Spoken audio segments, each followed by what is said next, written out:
Our cities tell us what they think of justice. Lock the courteous away as the cowards want to crack split to the monolith. But if this man isn't free, the city burns. The city burns. The city burns. You are listening to Unscripted Moments, a podcast about propaganda.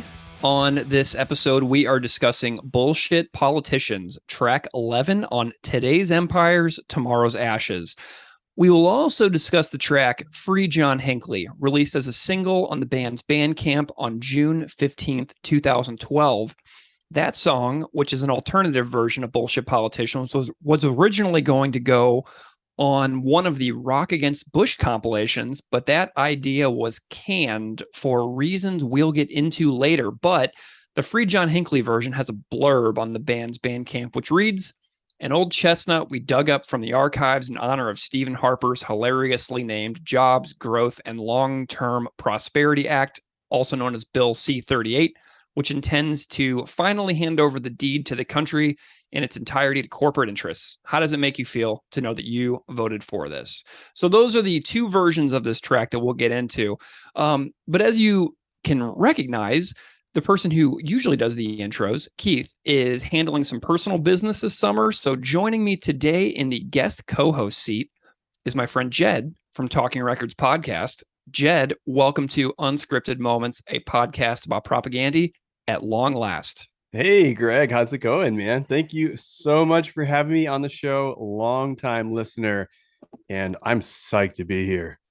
Well, Jed, I'd be remiss if we didn't start off by mentioning that I was on your podcast talking about the Bouncing Souls self-titled LP a while back. So if anybody wants to hear me on your show and the other work that you do at Talking Records, that would be, that would be really cool. But you just want to kind of give a little intro to the audience in case they've never heard your podcast or know who you are. Just kind of say hi to everybody out there and tell them what you do. All right. Hey, everyone. My name is Jed. And yes, I have a podcast called Talking Records, and it stems from my lifelong obsession with knowing everything. Greg, I think you can relate. Yeah. I just, I love history. I love building context around the stuff I'm interested in. I was always the kind of guy who would watch a movie and then go check out Internet Movie Database, Yeah.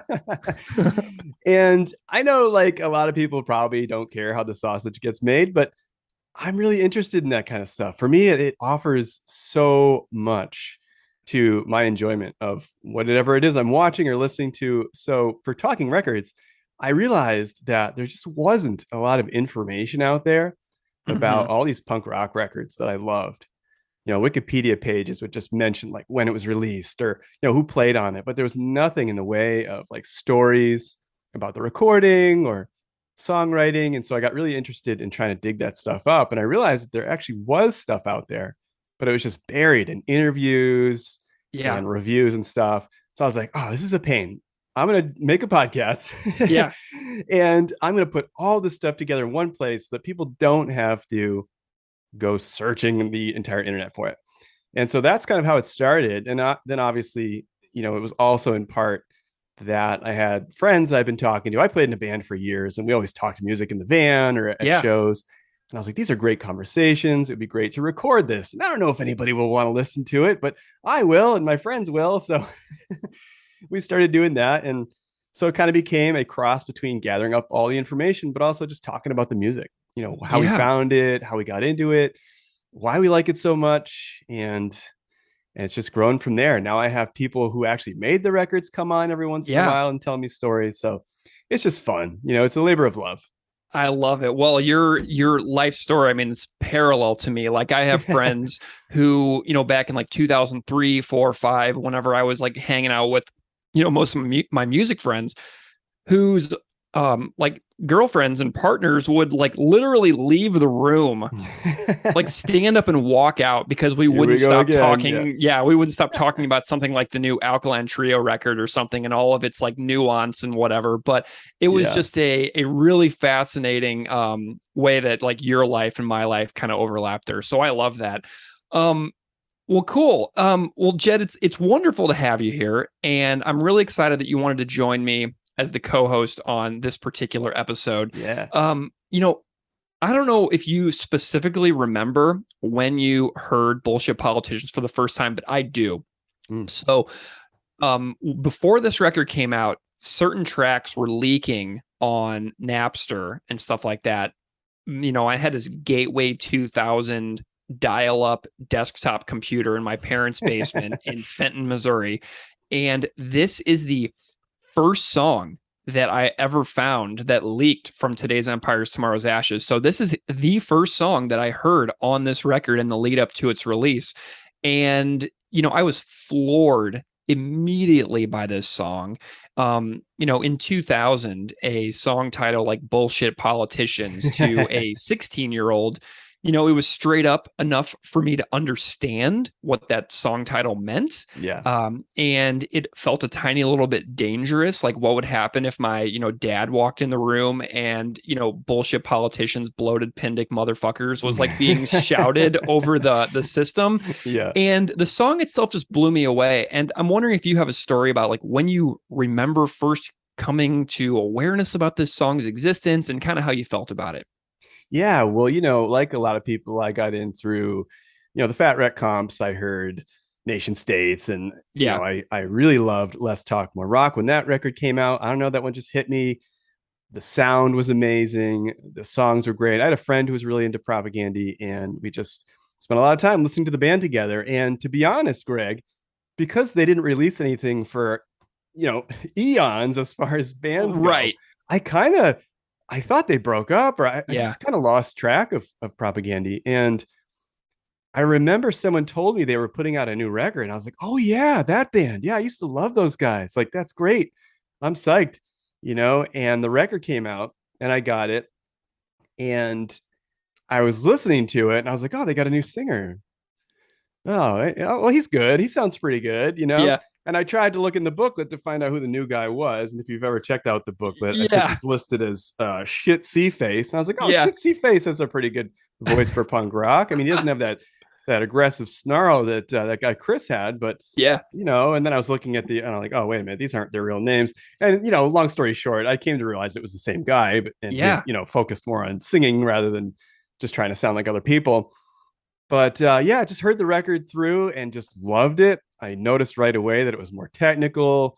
It was more interesting. The songs were a little bit more challenging in that, you know, it wasn't your traditional verse, chorus, verse, chorus. And I know they weren't doing that on their previous stuff, but on this record, it really kind of stood out. Yeah. Especially since at this time, I think a lot of bands were really playing it safe. 2000, 2001 bands were really kind of, I think even Chris says on his own podcast that it was like they were just serving up these warm hamburgers, you know? Right. And I agree. And I remember this record at the time just being like, wow, this is really interesting stuff to listen to lyrically and musically. Yeah. Do you so I've had you on the Propaganda podcast spreadsheet for I don't know, almost 2 years at this point, which is embarrassing, but it is what it is. I'm a patient guy, Greg. I had you down for this song from day one though, and like your name was always on the spreadsheet. Why did you pick this song whenever I reached out to you years ago about being on the show? Why this one? Well, a few reasons. One, 2000 was really a time where I started getting into politics and started learning about who these people were, these people who were running our country and making choices and decisions that, you know, before 2000, I just didn't understand how those decisions affected me. But after, understood clearly how they affected me and just really got into it. But I chose the song because it's awesome. Yeah. And also because as a guitar player, I've always been really interested in the song. I've tried so hard to learn how to play it. I have not been successful at all. I love the song because it starts at one tempo and then all of a sudden it like switches up and goes into this really fast and really hard part. And I just always loved that because to me, a lot of times music can evoke feelings. And to me, that always felt like something taking off, like the way the chords run. I can't really explain it. I'm not like the musician type that can be like, oh, it was a minor third and it went to right. It just kind of like, it does like a circular motion and takes off, you know, almost like a cartoon, you know, and I just always thought that was really great. And it really was the kind of thing that made me feel the music. I know that's corny, but it takes off. And then for the rest of the song, it's just super fast, super loud. And I love Yeah. that kind of stuff. So Well, the thing that I mean, we'll get into this a lot more later on, but like one of the things that I love so much about this song is that it starts off and it's almost like the state lottery. You know what I mean? Like yeah. it sounds like it could fit right on any of those parts of Less Talk More Rock, but then it punches you in the face with the new propaganda halfway through. So it like starts off like being like, oh yeah, this is that sound that I love from the earlier stuff. So it connects with the old fans, but then it throws you for a loop and it makes you think a little bit. So that's something that I love is that it's like, to me, it's like a perfect meshing of the 90s propaganda and then the new propaganda. Does that make sense? Totally. Absolutely. Nice. Well, one of Keith's favorite things that he likes to do on the show is he likes to look back at reviews from the times the records were released. Oh, nice. So since he's not here, I looked through some. And while this was always one of my favorite songs on this record, apparently it didn't really land with reviewers a whole heck of a lot because I looked through like 10 or 12 reviews and I only found Bullshit Politicians mentioned a single time in a review. So apparently reviewers at the time thought this was kind of like a track that you just like, bounce over to get from the beginning to the end.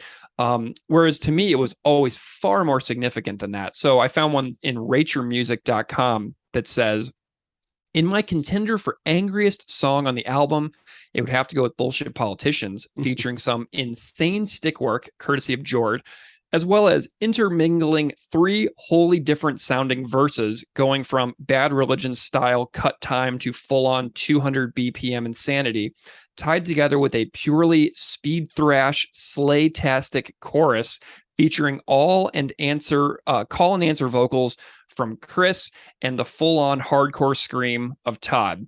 Bullshit Politicians, and so like they talk about how it's an absolute classic, and it's a fantastic record, and if you are intelligent and like fast music, you would be a fool to not love this record. So that's the only review that I found that specifically mentions Bullshit Politicians. I'm sure there are more that I am missing, buried in some zines somewhere in like hard copies of stuff that isn't even available or is very hard to find. But I went back and I looked at some other reviews as well. And guitar.com in 2021 revisited the reissue and they said, but again, have you heard Today's Empires, Tomorrow's Ashes? It's a truly exciting, muscular, boundary pushing punk record. The 20 years since its release suggests its mix of furious political polemics and high wire melody could only have been pulled off by propaganda. It does sound a little condensed, a tad artificial in places, but it's resolutely face melting. So that's a fun one that I found. It definitely is. I mean, the guitar work on this, the guitar work on the whole album is phenomenal. But again, as I said before, as a guitar player, I was just really interested in all the changes of this song. Yeah. I was trying for the longest time to figure out if it was drop D or if he was just playing it straight. And, I don't think there's a whole lot of tabs out there, and tabs are generally wrong most of the time anyway, but just trying to sit down and figure this one out. And then to know that like he's singing over the top of that. Yeah, I know. It's amazing. Well, and fortunately, there is an official Today's Empires, Tomorrow's Ashes guitar book from Sheet Happens now. So you can get the bass, drums, and guitar for this whole record from Sheet Happens Publishing. And they do a great job. I have the book right here and I was looking through it. You do? Yeah, I'd love do. To look at that. Well, maybe we can work something out. Yeah. I'll come over. Yeah, so it's very cool because it's just really nicely and professionally done, and I definitely recommend that for any guitar aficionados out there. Let's get into the music a little bit. So I was listening to this, and this thing is extremely short. It's a really short, quick tune, but to me, the tune has 6 distinct parts that to me can be divided up as follows.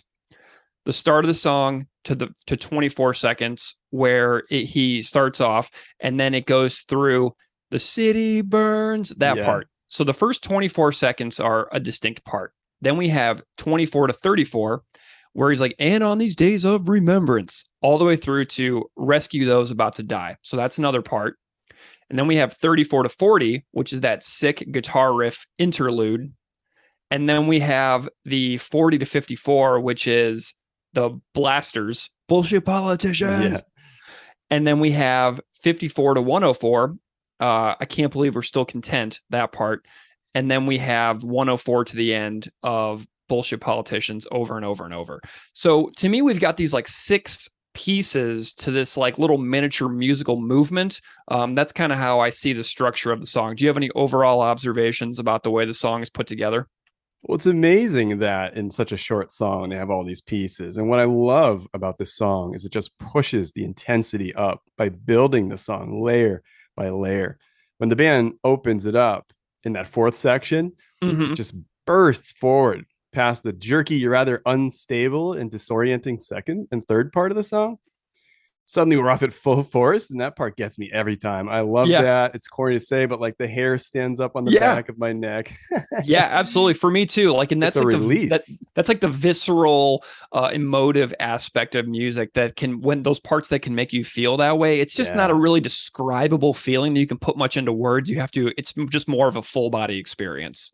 And what I love about it is they're building a song. It's not just this will go here, this goes here, then we do this, repeat that again, then we do an extended outro. It's Yeah. like they actually thought about how to build tensity, how to make the song sort of connect one part to the other. They're vastly different and somehow Hmm. they connect beautifully. Yeah. I'm impressed by Yeah. that kind of stuff. And I think that Chris mentioned in one of his episodes that he did at his Patreon that Ryan Green, when recording the band, was like, "You guys don't really write songs; you write sort of musical pieces Mm, that build." So this is like what kind of sets this band apart for me is that it just is distinct from so much of what else was going on in punk rock music at the time, where you have this band that does like musical pieces with individual movements within a larger whole instead of the piecemealing together of verse chorus bridge outro or whatever like that. So yeah. it's just really neat to when you break it down second by second on this song, the way that it comes together like that. Like I was like doing the timestamp marking of these different pieces, and I was like, okay, bam, bam, bam. And what's really cool about that tab book that I was mentioning from Sheet Happens is that they have the times for the different sections listed as well. So they give you like a guide. That's kind of where I got these times from. Is that book, and it shows you how every section is laid out. Do you have any thoughts on like the individual instrument performance? I know you play some guitar and have for a long time, and I know that you're like talking about how you're kind of like not as like theoretical in your musical understanding, but Yeah. after having a go at this, are there any parts of this tune that are really fascinating to you as a guitar player specifically? Oh yeah, absolutely. I mean, I have a ton of notes here, so Go stop me for if it. I'm talking too much, Greg. But I just love how the song starts off with the 3 bars of this slower pattern. The A to the E, the D to the A, and then the E again. Yeah. It just slams in your face when Chris starts off with the every fucking day our cities tell us. I Yeah. love how the song starts out as more of a straightforward melodic punk song, but then after repeating that section that you mentioned, the city burns, it switches up and gets a little bit more aggressive. Picks up the tempo a little bit. Yeah. Suddenly, and this is my favorite part, there's this grinding guitar slide. Yeah. And Chris shouts the kneel and pray section there. And like I said before, I figured the song was in drop D, but I checked out that video you sent me from that guy Clem, Yeah. that you guys talk about a lot on the show. And he plays it straight. And I was like, wow, that's more impressive. Um, my favorite part though is the next section. Suddenly it goes into this crazy fast riff Yeah. using power chords, which I sat and tried to learn for over an hour and couldn't get it right. Jord is just smacking the cymbals and grabbing them to mute Yeah. them, which is always my favorite thing in hardcore. Yeah. The guitar strikes almost walk like a bass line, Mm. pulling together this very hardcore section. And I love that part. That's the section where, Chris then begins the bullshit politicians, as Todd describes them all so perfectly Yeah. as pin dick motherfuckers. And you mentioned your dad, maybe Yeah. walking in and hearing that. My parents were pretty political. I'm not sure what they would have thought about this song in 2000. They probably would have been like, yeah, I see where he's going with this, but Maybe we could tone it down a little Maybe bit. tone down the They're aggressiveness people there. too. What's his name? Fuck T Face. Okay, you know. So anyway, yeah, I just love that.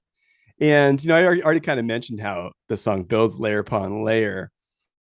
Getting to the end, the song just ends with this grind of distortion and sliding bass.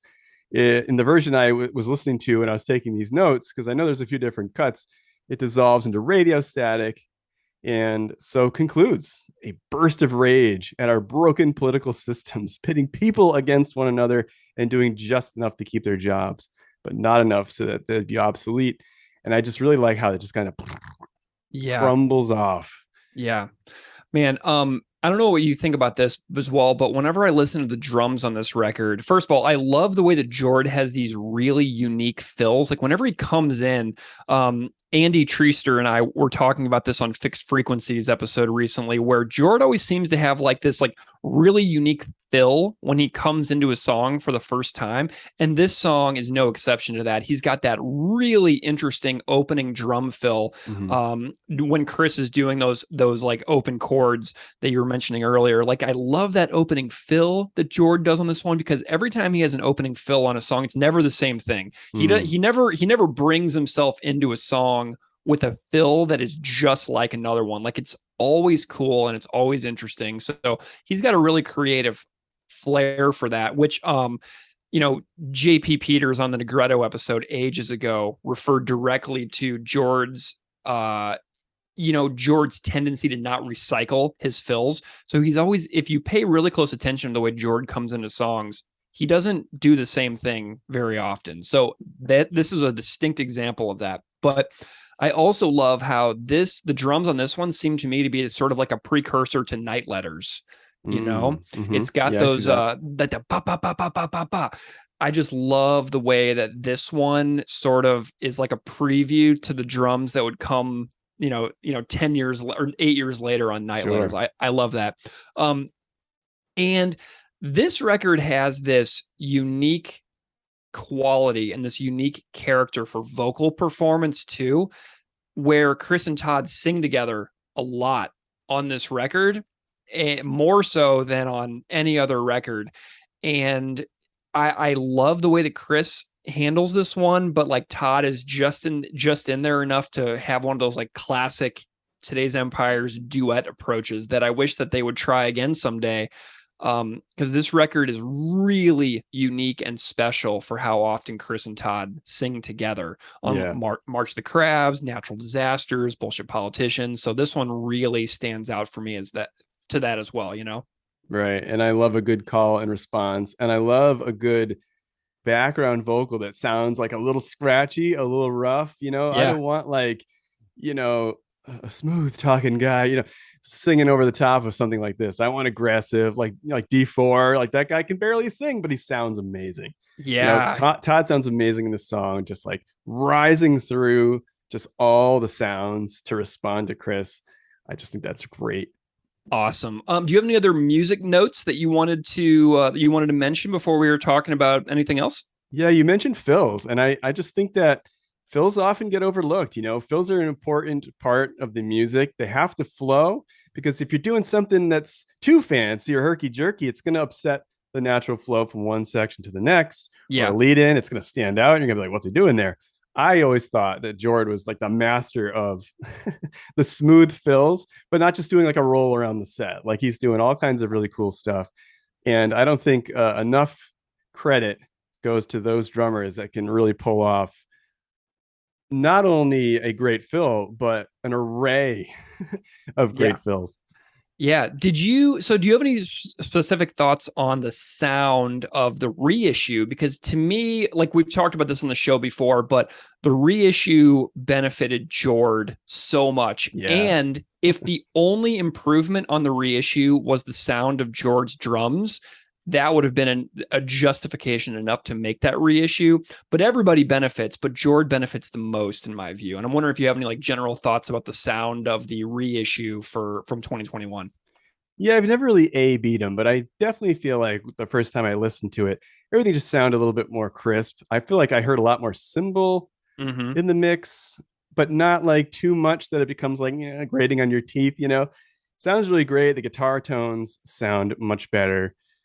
As far as a remix or a remaster goes, you want it to sound better. You don't want it to sound like standoutish, like, oh wow, they really George Lucas this thing. Mm-hmm. I feel like they did a really good job kind of going back into this thing and getting the warmth of it, getting the spaces between the instruments a little cleaner.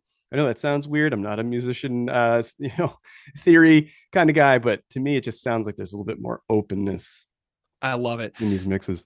So remembrance, let us not feel and pray for the dead, but let us stand actively for the living to rescue those about to die. Do you want to talk about the lyrics and break this thing down? Because, man, we got some stuff to talk about here. Absolutely. Okay, well, as I mentioned earlier, I really love the opening melody of the singing on this one. It's memorable and hooky in a less talk, more rock kind of way to like harken back to the first era of the Fat Records lineup. But then it just shifts and it goes into that new propaganda that comes in when Todd joins the band. So it gives us the 90s beauty and then it brings on that wild new era. But we've got this opening lyric. Every fucking day, our cities tell us what they think of justice. They lock the courageous away as the cowards plaster the cracks spreading through the monolith. But if this man isn't free, the city burns. Now, the monolith to me seems so important here. It's like this structure with the seats of power. And I live in Buffalo, and in downtown Buffalo, there is this Art Deco City Hall. It is a classic of Art Deco architecture. It is an unbelievably striking building that is imposing itself upon Niagara Square right downtown. And, last year we had a primary for mayor, which yielded a victory for a Democratic socialist named India Walton. And the mayor, who has been in office for multiple terms, lost the primary fair and square, but then he freaked out after he lost and went all in on the campaign that took more work to win a write-in election than he has done as mayor to a lot of the people in the town. So it was like this, the second he looked like he was toast, he kind of rolled in and plastered the cracks of his mayoral administration in Buffalo's. Heels.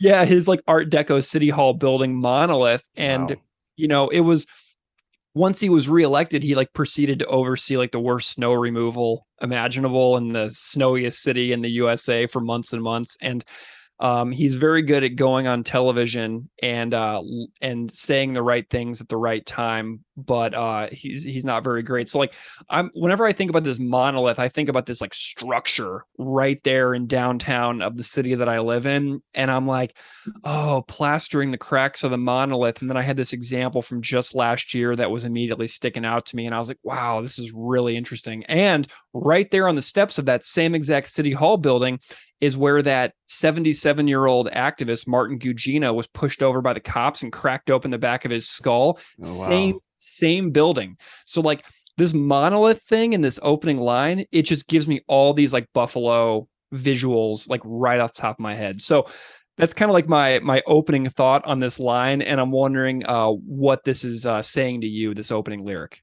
Yeah, this whole section tells me a lot. It says a lot.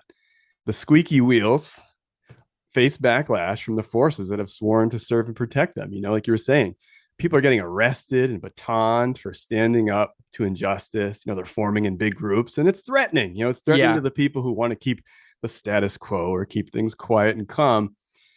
When arrests are made because people fail to disperse or because they're blocking traffic or trespassing, these are the very things protesters came to do in order to direct attention to the cause in which they're fighting for. Of course, they're going to make noise. Of course, they're going to draw attention to their cause. And so you have these powers, those in power try to silence these voices. So they arrest them, petty charges like trespassing, is the way to do that.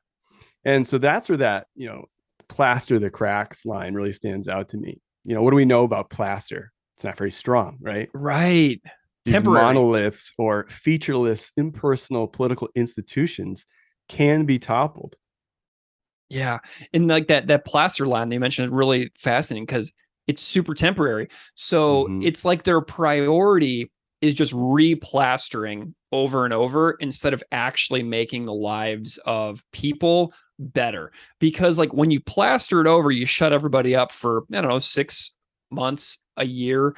And then when that plaster cracks again, they're right back out there. So it's like Yeah. they don't have a long game like the people who have a lot of power. Like they're just thinking about little temporary band-aids instead of large structural fixes that Which is will actually, exhausting. yeah, it Yeah. is truly, it's exhausting. Like think about like the debate over, reproductive rights that's going on in the world now. Yeah. For the next year and a half, legislation in all 50 states is going to be like tied up with these like endless debates.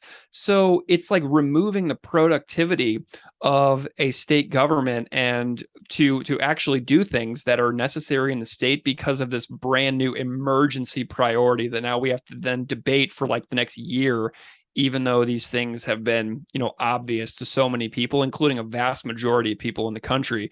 So now like there will be like almost no progress on a lot of other issues because now a lot of time has to be wasted on this stuff. So it's like Mhm. super exhausting when you think about like lost opportunities like that to like actually fix things, Or things become so bogged down that people just kind of lose steam. They lose energy. That's why I think it's been really important recently that people are like, no, we got to keep the fight. We got to stay on it. We got to keep this at the front of people's, periffs. Yeah. That's really important because that's exactly what happens. These things get bogged down. They stretch out over time, and people lose the fire. Yeah. And I'm an English teacher. Well, I'm not really at the moment, but I was for a long time. Mm-hmm. And the monolith reminded me of a poem. I don't know if you ever read the poem by Percy Bysshe Shelley, Ozymandias. But the poem is really interesting. It reads, I met a traveler from an antique land who said, two vast and trunkless legs of stone stand in the desert. Near them on the sand, half sunk, a shattered visage lies, whose frown and wrinkled lip and sneer of cold command tell that its sculptor, well, whose passions red, which yet survives, stamped on these lifeless things the hand that mocked them and the heart that fed. On the pedestal, these words appear. My name is Ozymandias, King of Kings. Look on my works, ye mighty in despair. Nothing beside remains round the decay of that colossal wreck. Boundless and bare, the lone and level sands stretch far away. So, like, Wow. I love that poem so much because, you think about these like objects and monoliths that represent power Mm-hmm. in a society and how easily all of that can change in an instant, right? And how this things that once inspired fear and once inspired people to be, nervous and to bow to that power, how all of that crumbles and fades in time, and what once inspired fear is now just like this like wreck on the ground. Yeah. And to me, like I feel like people are getting to be, they can get a lot less nervous about the power of these institutions, because the more you disillusion a society, the more people get added to the throngs that demand change. So you think about the Medicare for all movement and stuff like that. Mm-hmm. Yeah. The more you disappoint people, the more you bankrupt people, the more you stress people out and frustrate people, the more people get added to these like We'll rally around the cause. Yeah. bingo. Yeah. So all these people with power who think they're so important are just kind of like, a human being is essentially like a bag of meat and water. You know what I mean? They're just like us, and all of our fates are similar, and how we use that time on earth matters to how we're seen after we're gone. So anyway, that's kind of that's there's a lot going on in this opening lyric, but Yeah. I feel it might also be prudent to mention Mumia Abu Jamal here. Mm-hmm. Inside the cover of the LP, and the CD jacket and the guitar book is this quote from Mumia, which is really fascinating. It says, conventional wisdom would have one believe that it is insane to resist this, the mightiest of empires. But what history really shows is that today's empire, the Ozymandias statue, is tomorrow's ashes, the colossal wreck that I just mentioned. That nothing lasts forever, and that to not resist is to acquiesce in your own oppression. The greatest form of sanity that anyone can exercise is to resist that force that is trying to repress, oppress, and fight down the human spirit. And dude, in 2000, 2001, when this record came out, I didn't understand what any of this meant. Yeah, sure. But like, you know, the more you pay attention to the functioning of a society as you get older, the clearer it becomes. And to me, the line, if this man isn't free, this city burns, could refer to Mumia, who was on death row for years, but had his death penalty overturned after years of activism, writing, and journalism by him and about him in his case. And there's a huge movement that has worked closely to free Mumia, who is now like 68, 69 years old, I think.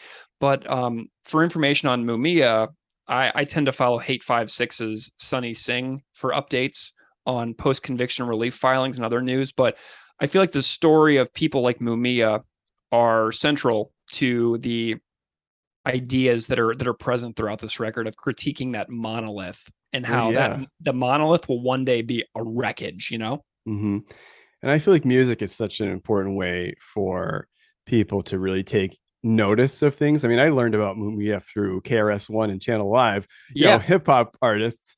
And, you know, it caused me to say, well, what is this? What is this about? Who is this person? Why are they saying free Mumia? And, you know, I give Propaganda a lot of credit too for introducing me to a lot of things that I would say, hey, I should think about that more. What does that mean? One thing that we as people do is we get really connected to traditions. You know, we're raised a certain way to think a certain way and do certain things. We get into our little routines and we never say, hey, why? Why am I doing this? You know, why do I think this way?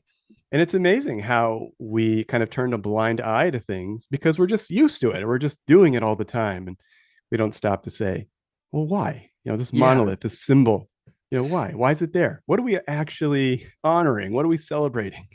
Yeah. Well, and we have this man. If this man isn't free, okay, so who is this man? Right. It really could be anyone who has, you know, faced like an unfair trial, who was, you know, incarcerated unjustly, who was racially profiled, who was, you know, like we talked about the Starlight Tours and the Bringer of Greater Things episode of like First Nations Indigenous men in Canada being picked up by the cops and dropped off out in the middle of nowhere on freezing Canadian nights. Like, so we've got this history of unjust incarceration movements that are everywhere you look. All you have to do is try and you will find many. So, and I want to point out real quick, Greg, sorry to interrupt you. All the people struggling with, you know, disabilities. Think about all the people who are locked away when they should have received, you know, maybe some medical help. Yeah, totally. And that's a massive problem as well for people who are incarcerated, is getting access to decent medical care as well. And, you know, the this man thing, like just pick a person. Like you can find a person in your state, in your town, in your country who is incarcerated, who could be this man, but we just accept the fact that they are an incarcerated person and we move on with our lives, and the churn of the, you know, prison system continues unabated. But there's another version of this song called Free John Hinckley. So, you know, this is a person who was faced trial for the attempted assassination of Ronald Reagan, and there's a massive amount of information out there about that. But the small person with no power in a system caught up that is unjust for untold amounts of people, who stands up against some like status quo trajectory that we've all lived through. Like this line is asking us to celebrate other people who are like the tiny powerless voices who do something. And I'm not saying you have to agree with someone's actions, but society this song is asking us to consider celebrating the nail that sticks up and the nail that got hammered down. It's asking us Right. to consider those people. Yes. So there's any number of nails that you can celebrate. Celebrate the nail, celebrate the thorn, and however you feel about that, whatever. But like, I feel like that's the life story. A line like this is asking me to consider celebrating. It's like the nail that got hammered down. Celebrate that life instead. Yeah. And I mean, I never condone violence or anything like that, but think about how desperate people need to be when they need to do certain things in order to be heard, in order for people Absolutely. to consider their stance on something or their struggles. I mean, that's the thing that gets me. People are so quick to be like, oh, they're doing this, they're doing that, but they never stop to say, well, why did that person do that? Yeah, absolutely. So we've got this next line. And this is the most frustrating line in the song to me, Jed. The line in quotes. I'm so frustrated by this. Quote, on this day of remembrance, let us not kneel and pray for the dead. Let us stand and activate for the living to rescue those about to die. End quote. Yeah. At the hands of bullshit politicians, bloated pendic motherfuckers who bow and curtsy to the seats of power. Now, it made me insane that this is in quotes. Yeah. It's in quotes it's on the band's website. Yeah. Dude, I searched through several pages of search results. I put this quote in search engines and I went through several pages. I then ran it through Google Books, ran it through Google Scholar. I got jack squat. And I know some super ultra smart person out there listening is going to know it. And I'm going to invite that person to email me at propagandipod@gmail.com and say, neener. Yeah. And how they know it. And I couldn't find Yeah. it. But seriously, if you know where this quote came from, I put out a feeler to the band and invited them to comment on the source of the line in quotes and to tell me why it's in quotes. And as yet, I do not have an answer for that. So I'm extraordinarily disappointed to be able to report that I have no source of information on why that line is in quotes. So yeah, I'm upset. Were you any more successful than me? So I did the exact same thing that you did. I searched everywhere. I figured this had to be from somewhere because yeah, it is in quotes, but I didn't find anything, just like you. And so then I began to think, well, okay, why is it in quotes? Maybe it's something. Maybe someone will contact you at propagandipod@gmail.com. Right, exactly. But I figured, maybe it's in quotes because it's a riff on famous speeches or lip service people provide at memorials, Mm. The band would rather see support and assistance go to people who are still living, people in need of care who are left to fend for themselves, some who eventually wind up in these jails because there's no other option. Can you imagine what our world would be like if rather than sinking millions of dollars into, these pomp and circumstance situations, these memorials, even things like national defense or the Department of Transportation, maintaining abandoned properties, the war on drugs, smoking and other programs that have cost millions, sports. There's millions of things you probably never even thought of, but it's just waste. Yeah. And I feel like in this song, they're saying, now imagine if all that money went towards social uplift and support for human beings and their welfare. Mm-hmm. Yeah. I mean, wouldn't that be amazing if this was just a line that Chris wishes he would see someone say on live television on a Remembrance Day, right? Like this is like him saying, if I was writing a speech on a Remembrance Day, this is what I would say. So I'm going to put it in quotes. I mean, that's entirely possible. So I feel like we have a good working theory here about the reason for the quotes, but I've been wrong on this podcast many times. So it's all right to be wrong. I love being wrong because it means I get to learn something. So that email address again is propagandipod@gmail.com. Absolutely. And this is a great line. This lyric, it's fabulous. On Remembrance Days, everyone has their own view on such days and people who are dead and who were members of armed forces. Like this is like an extremely personal opinion that, there's, I can't convince anybody about anything here, but nobody's doing anything to prevent people who are about to die. It feels like to me, like, for example, here in the US, you and I are teachers. We watched school after school get shot up and tiny children die. We watched 400 cops stand outside an elementary school in Uvalde, Texas a couple weeks ago while children and teacher die. But you know who continues to get valorized? Those like cops. Like I realize the cops are getting really a lot of pushback in Uvalde, but like the culture is still very, very valorized in a lot of ways. And nobody out there doing a day of remembrance for dead. Nobody out there is doing a day of remembrance for dead school kids, except for their bereaved family members who are left behind to deal with that pain forever. Yeah. Nobody's doing a mass shooting violence day of remembrance on crimes we could choose to prevent in the future, but won't because we're, as the song says, reshuffling the same old deck, so to speak, of business as usual.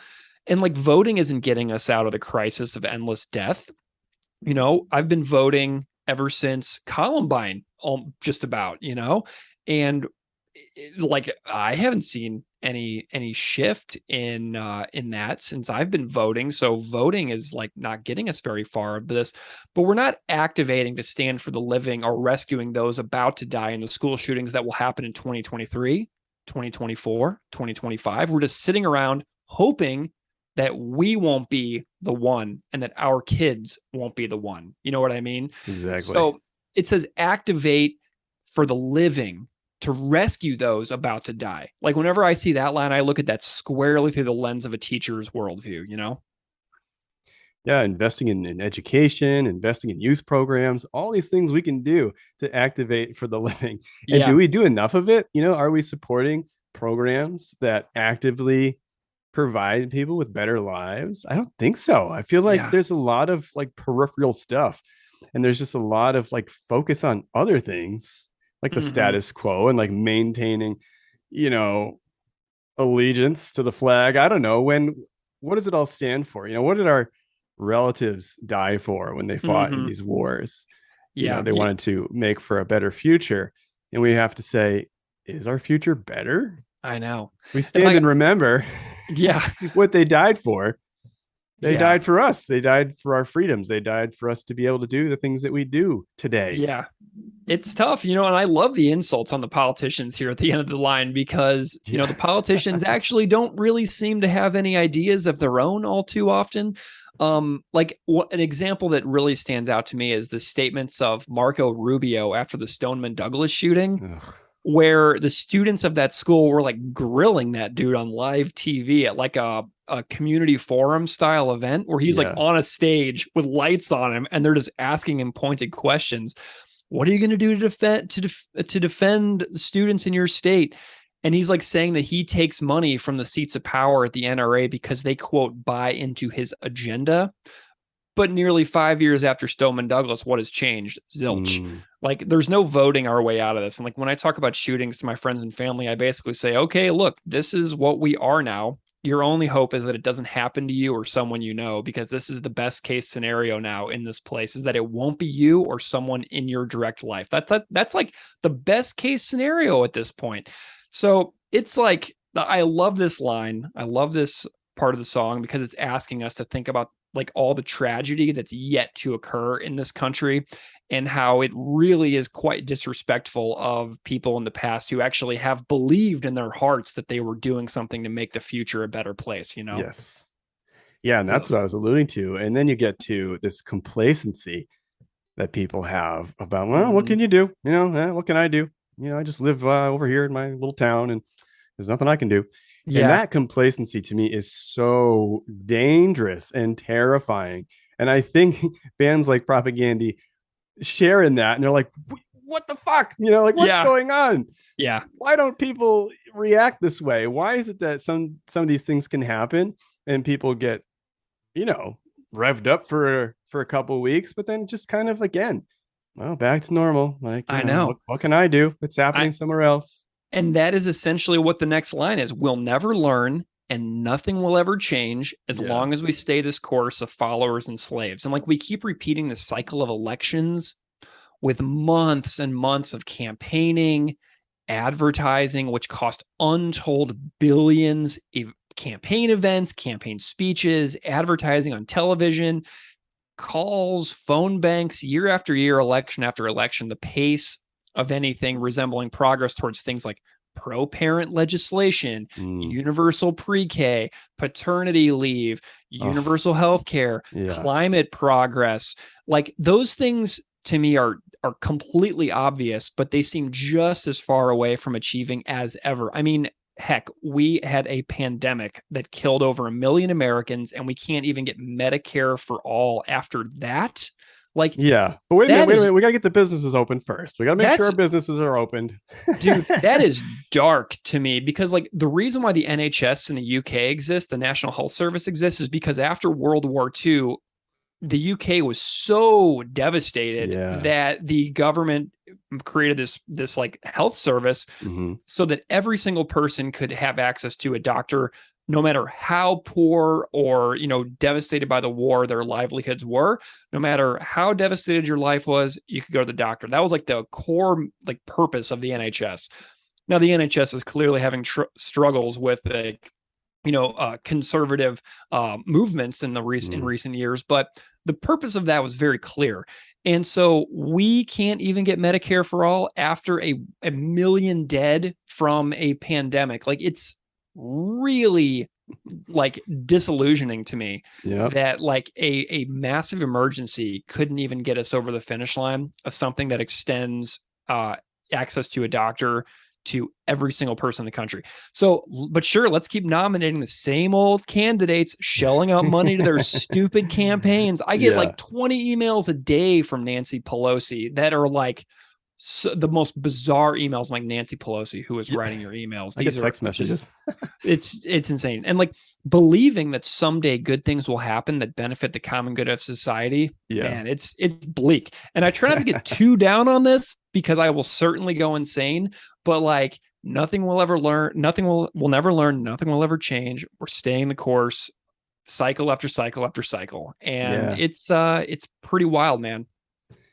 Yeah, absolutely. And I want to go back just a little bit to that bloated pin dick motherfucker line. Please do. I just love a scathing propaganda lyric. Yeah. This band always has a way of turning emotion into matter-of-fact lyrics that say what I could never say in such a cohesive manner. I love that. The imagery of a bloated pin dick motherfucker sums up how I feel about these politicians who make promises to large companies and make promises to rich and powerful assholes who stand to benefit from having a politician in their pocket. Yeah.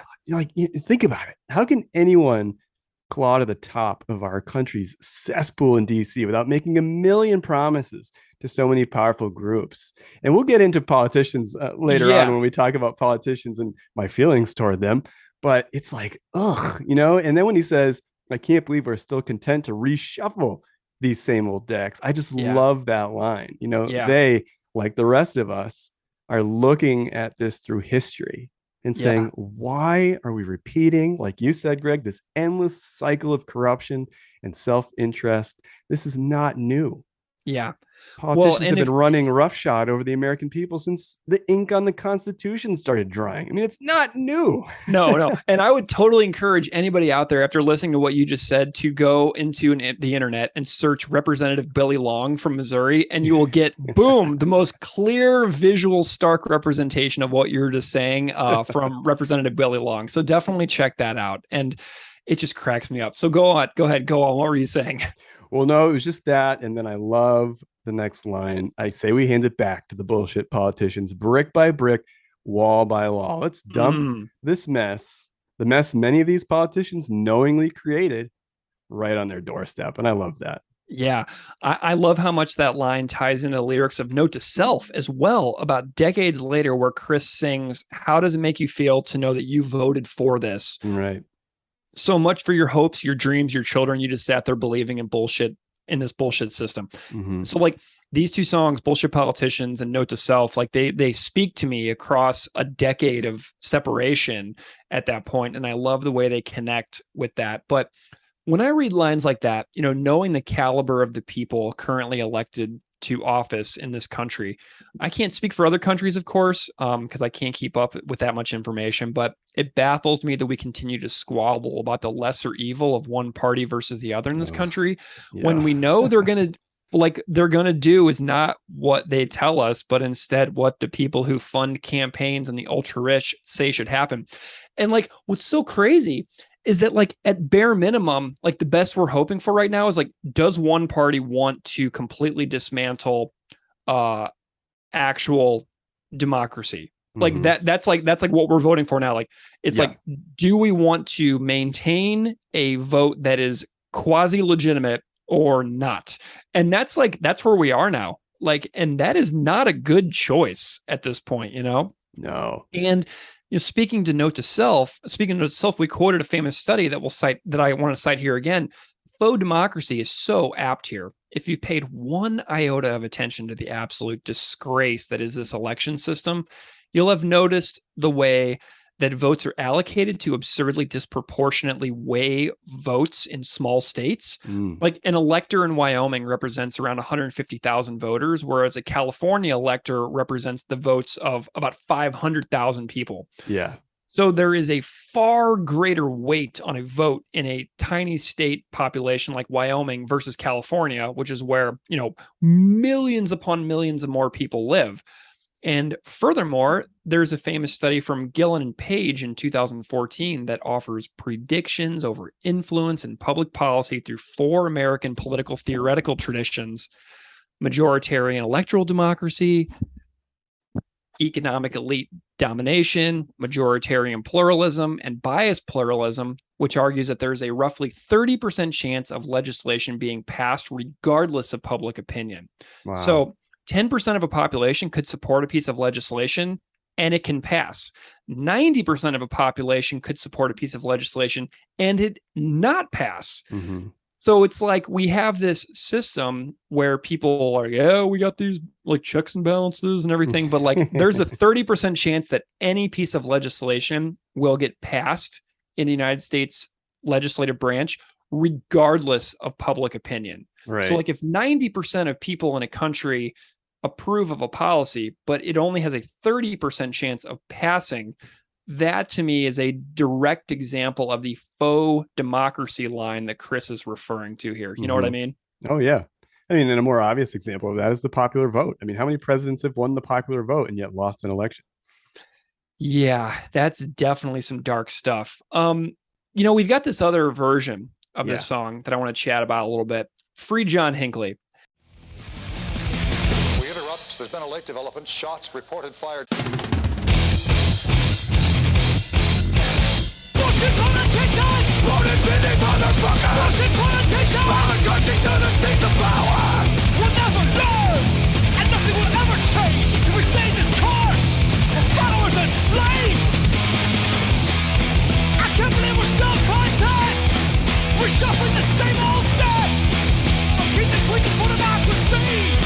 I say we hand it back to these bullshit politicians! Free John Hinckley! Free John Hinckley!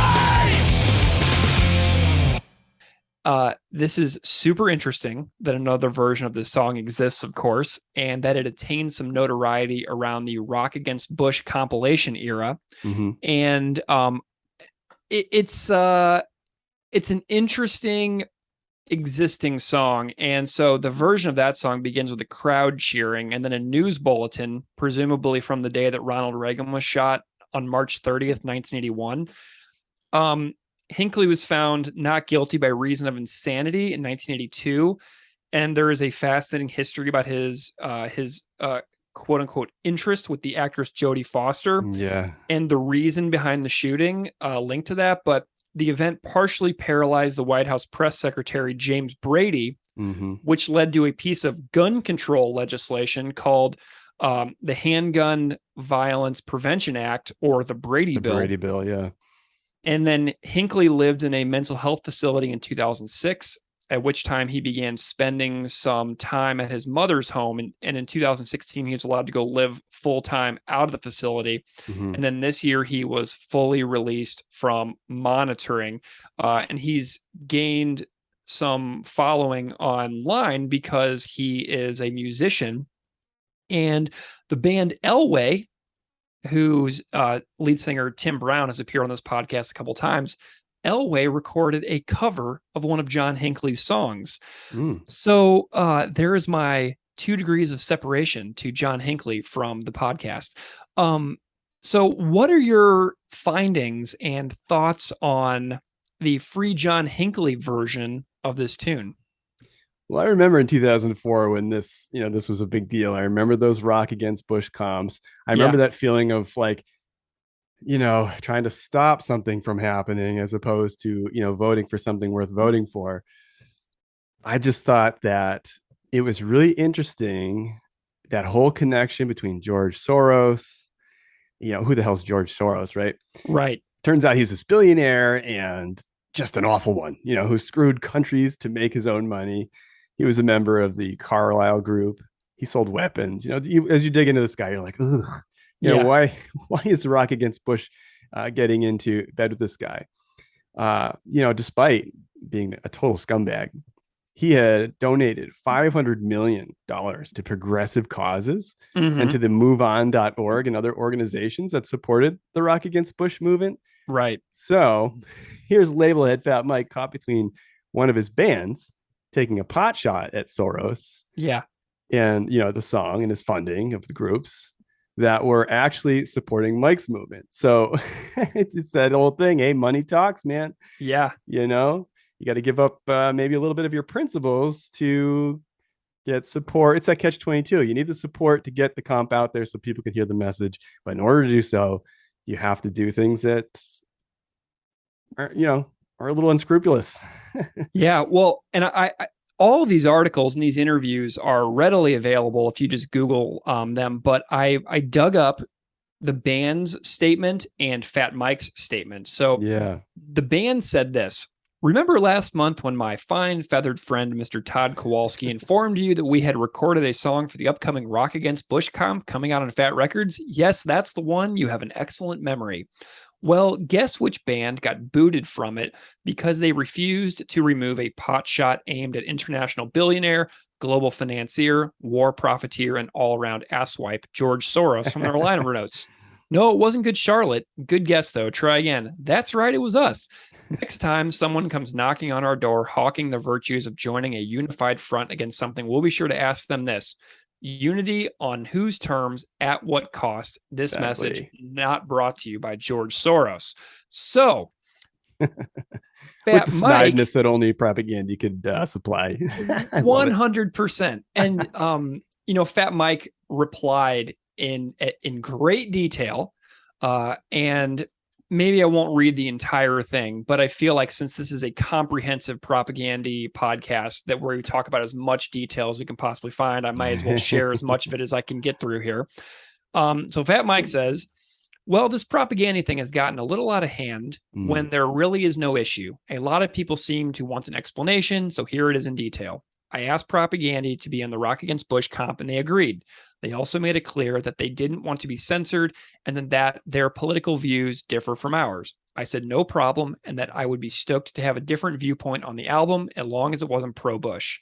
So they send the song, which happens to be a song off their last album with a different title. The lyrics are about how both political parties in the U.S. are totally fucked and that it doesn't really matter which one wins because there will not be a significant change in the capitalist system anyway. So this is really not the message that I'm trying to convey because I believe that Democrats are a bit better than Republicans. And I think that Bush is fucking the world worse than anyone possibly could. But I still want the song on the comp. So we get the liner notes from the band. And at the end, it says, this message not brought to you by George Soros. This is where the problem starts. George Soros is a billionaire who got his money from exploiting the foreign currency exchange. He screwed a bunch of countries to make his money. It is also important to note that he is also a member of the Carlyle Group, which is a company that makes money from selling weapons. Okay, that sucks. Meanwhile, he's been giving close to $500 million annually to progressive causes, like you mentioned, Jed, and has founded a network of philanthropic organizations in over 50 nations throughout the planet. He is spending a good part of his fortune trying to get Bush out of office. Maybe he feels guilty or something. I don't know. The point is that he has given money not to us, but to many great organizations such as Move On and America Coming Together, and these organizations help support us. I didn't want an anti-Soros message on the first Rock Against Bush comp because I don't want to make enemies within our movement. I am trying to unite people, not alienate them from each other. So I asked Chris from Propagandy if he wouldn't mind taking that last Soros comment off their liner notes. He said he wouldn't take anything out. I said, okay. Then asked that they would mind being on the Rock Against Bush Volume 2 comp, which will be coming out 3 months after the first one. There were 3 reasons why I wanted them on the second one. So I guess I'm going to read this whole thing. You might Sorry. well. First and most importantly, Move On is going to send a mass email to their 3 million members, encouraging them to buy the comp, Right. letting them huge. know. Letting them know that the more CDs we sell, the more of an impact we'll have on the music scene. If it's the number of one independent record in the country, CNN and other news sources will report it. It will be a powerful message to Americans. Move On did this for the Uncovered DVD, and it sold 40,000 more copies because of them. So I do not want to piss off Move On, not to mention that they are doing fucking amazing work. They are leading the online anti-Bush movement. Second reason, the first comp is a Little Fat Records bands heavy. There are already 8 fat bands on the comp. We had asked the Lawrence Arms to be on the second one too. They said okay. The third reason was that the Propaganda song wasn't new. It was an old song with a new title. I thought this might piss off a few people. So I asked Propaganda to be on the second comp with all the lyrics intact and with the George Soros comment and everything, no censorship. Chris politely said no thanks. He said that the band has had cold feet about the comp from the beginning, that their politics don't mesh with ours, and that he doesn't want to be shuffled onto the second comp. I was bummed, but I felt that our message of getting Bush out was more important than Propaganda's anti-Soros message. There are no hard feelings between the band and I. Not only do I think they are the most important band in punk rock, but I feel that they are amazing people, and I am incredibly proud to put out their records. So that a lot in there. That is Chris's full statement. And that is Fat Mike's full statement. Brendan Kelly from the Lawrence Arms, which came up in that statement. Brendan was on our Rock Against Sustainable Capitalism episode, where he sort of commented on issues kind of alluding to this. Chris has talked about this at length on his Rock for Sustainable Capitalism episode as well. And so there is a lot out there that folks can check out if they want to dig more into this and make up your own minds, because that's I just wanted to present the information that we dug up whenever I was preparing for this episode. So do you have any thoughts on any of that? You already made a very eloquent statement, so I'm wondering if there's anything else you'd like to add after hearing my extremely long and boring statement that I just read in its full entirety. Well, I don't know if it's adding anything, but both camps are a little right and a little wrong. It all comes down to what is the point of this. It's a bummer that you have to form alliances to get anything done. Sometimes those alliances can be shady as fuck, but what are you trying to do? What is the end game of the movement? And the movement obviously died after this. We don't hear about it today, but the goal was to achieve certain things. And in order to do it, Mike felt like if I align with Move On, they're going to send out this email. We're going to try to get on CNN. If CNN reports on this thing, wow, just think about all the people who will find out about this comp and learn and maybe read a thing or two about politics, get angry, But, at the same time, Propaganda was like, well, we don't want to be censored. And your excuse to move us to the other comp because you feel hesitant about what we're saying, and it's Fat Records heavy. Like, it was all a little flimsy. I mean, it checks out, but it was all a little flimsy. And so they weren't interested in being moved. And he was saying, he's quoted as saying, I think you might have read this: I find most people who make calls for unity almost always expect that unity to be on their terms. Yeah, that's exactly what happened. Makes sense. I mean, I would definitely encourage people to check out Chris's episode on Rock for Sustainable Capitalism on his Patreon. He explains it very, very nicely, like issues around, stuff on Potemkin city limits and like the whole punk voter stuff. Like, he gets really, really into it in a very eloquent way. And I feel a little trepidation on issues like this, because I obviously don't want to appear as if I'm trying to speak for anybody. But those statements speak for themselves pretty clearly, and everybody out there listening can make up their own minds.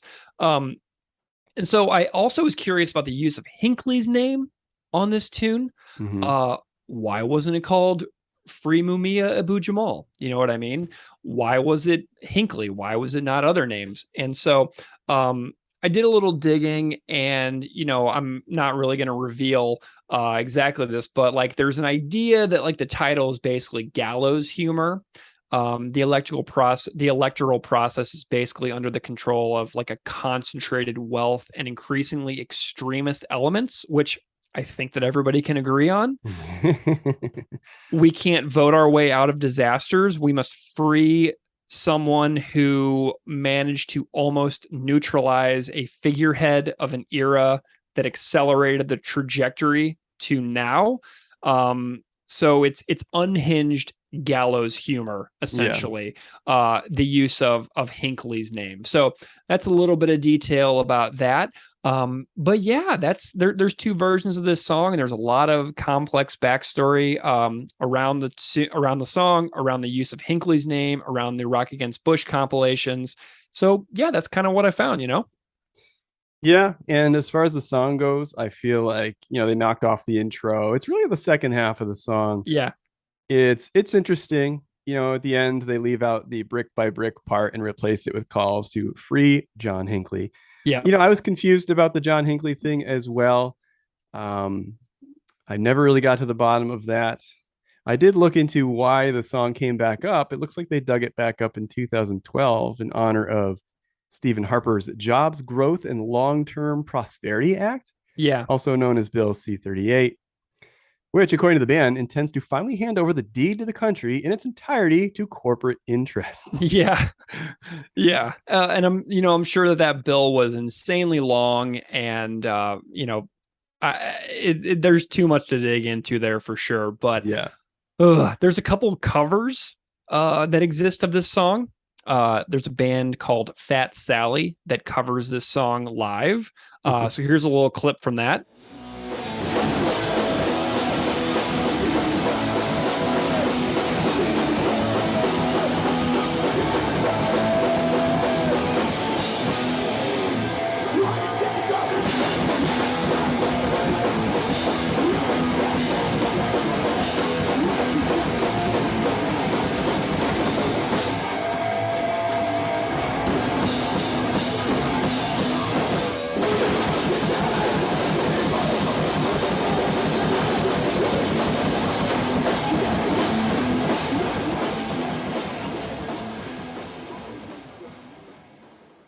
And then there's also screamingfastcore.bandcamp.com did full album 8-bit chiptune covers of Potemkin City Limits and Today's Empires, Tomorrow's Ashes. So here is how the chiptune 8-bit, like kind of like Nintendo song sounds from screamingfastcore.bandcamp.com, which you should definitely check out.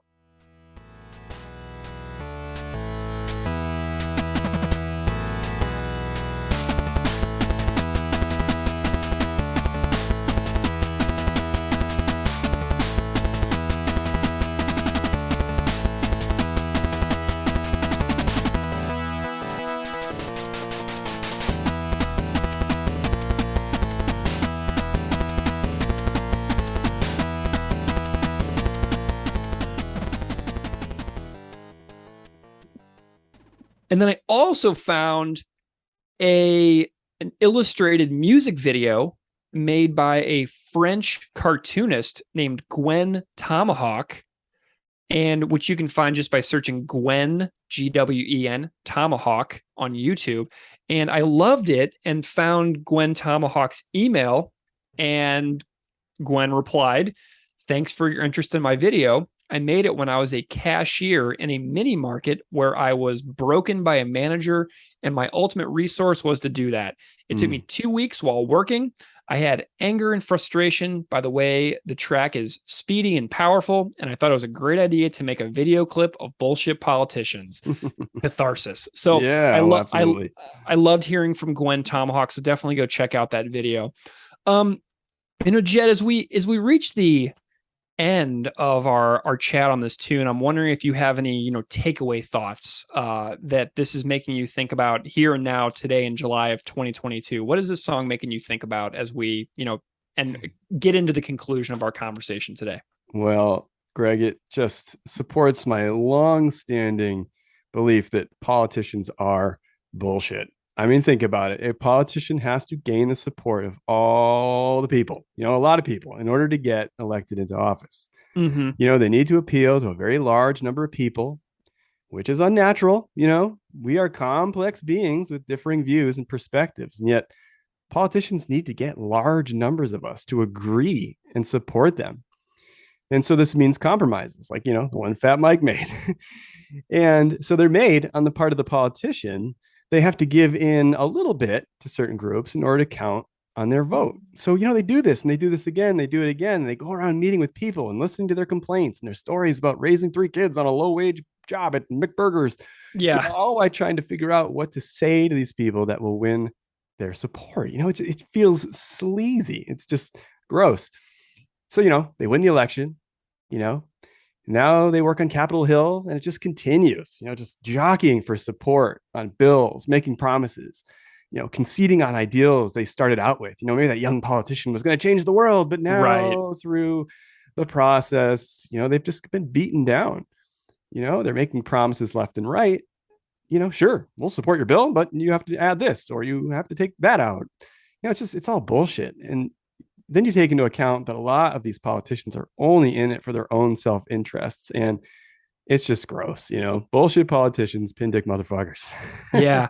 And as we careen towards the 2022 and 2024 elections, these lyrics make me cringe. Like, I know we're going to continue to have shootings. I know we're going to continue a decline in the democratic process. I know we're going to continue to see a further slant towards fascist tendencies. I know we're going to see continuing deepening polarization. I know our country is going to continue to burn, flood, be destroyed by hurricanes, for housing to become more unaffordable, for wages to stay low at like 1990s levels, for healthcare to be out of reach, for roads to continue to be potholed, for politicians to continue to promise us the world and under-deliver. And heck, if 1/3 of the country continues their minority and theocratic power grab, we may not even have real elections at all in the not too distant future, which is super scary. Yeah. And the band clearly felt like this for a long time, but to watch democracy be actually under threat, and not theoretically under threat, but actually under a real threat, the looming years of 2025 to 2030 seem really tough to look forward to. It's getting worse. And how many times can we luck out until it actually falls? You know what I'm saying? Yep. So I want to rank this song a 5. It's one of my favorite songs on the entire record. Probably a bit of nostalgia there because it's the first song I heard on the record. But I love this song. I love the mini movements within it.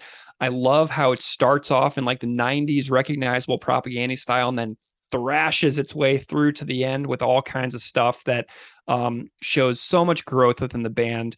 And so I'm wondering if you had to rank this only within the propaganda catalog, comparing it to no other bands, but if you were going to rank this within their discography, how would you rank it on a numeric scale of 1 to 5?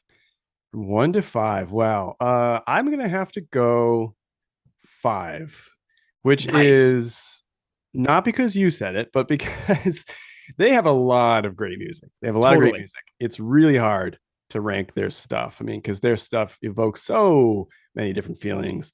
And there are things about each individual song that stand out. But when you think about a song that has left a lasting impression on you, 5 for Bullshit Politicians. It's still a song I love to put on. It's still a song that cranks me up. And it's still, the type of song that I put on and say, yeah, hell yeah, man. Like, bullshit. Like, it still gets me thinking, which is so important. Well, and I don't know about you, but if I was going to a propaganda show, this is a song that I would 100% want to see live. Like, I love this song. And sometimes, they play a song where I'm like, man, I wish they would play this instead. You reflect and obsess about those set list inclusions, like after a show is over. Sure. Like, oh, why were there 0 songs from Potemkin City Limits in this set? You know what I mean? Like, these are the things that keep me up at night, right? So it's my life is super important, like the things that I prioritize in the world. But this is a song where I would 100% be on board with seeing this song live, which is kind of how I rank it. I'm like, would I want this to be in a set list of 18 songs if I was going to a show? And the answer is an emphatic yes. So that's kind of how I rank my 5s, Yeah, and I would need to elbow my way up to the front. I'd want to watch Chris is playing, then I'd want to catch him maybe the next night and elbow my way to the side and kind of get a view of Jordan. Just watching these guys put these songs together and play them, so smoothly. Yep. They make it look so easy. I know. I didn't really appreciate that until I sat down with my guitar and I was like, oh shit. Well, they have played this song as recently as Beeve being in the band, and I found a performance of Propaganda playing Bullshit Politicians on October 5th, 2010 at the Triple Rock in Minneapolis, Minnesota. So, Jed, before we close this out, I just want to say thank you so much for joining me to co-host this episode of Bullshit Politicians and Free John Hinckley. It has been an absolute pleasure having you here today, and I'm grateful to you for doing so. Before we sign off with Propaganda playing this tune live, tell everybody out there listening where they can find you on social media if they want to follow along with what you do over Talking Records podcast. Absolutely. Thank you, Greg. And you can find me in a moment, but I just want to say thank you. Thanks for having me on the show. This was a lot of fun, just talking politics, talking music. It's been great. So thank you for having me on. Yes, definitely check out Talking Records. We are a podcast. We can be found in all the podcast places. Wherever you shop for podcasts, we're there. Definitely check us out on Instagram. We love to talk music. We're just talking about vinyl all the time and songs and live shows. It's really meant to be a community of people who just want to shoot the shit about music. We have a website, talkingrecordspodcast.com. You can find episodes there. You can find posts, all kinds of good stuff. Check us out. Thanks. All right. Well, here is Propaganda playing Bullshit Politicians on October 5th, 2010 at the Triple Rock in Minneapolis, Minnesota. Thank you so much for listening. See you next time.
Every fucking day, our city tells what they think of justice.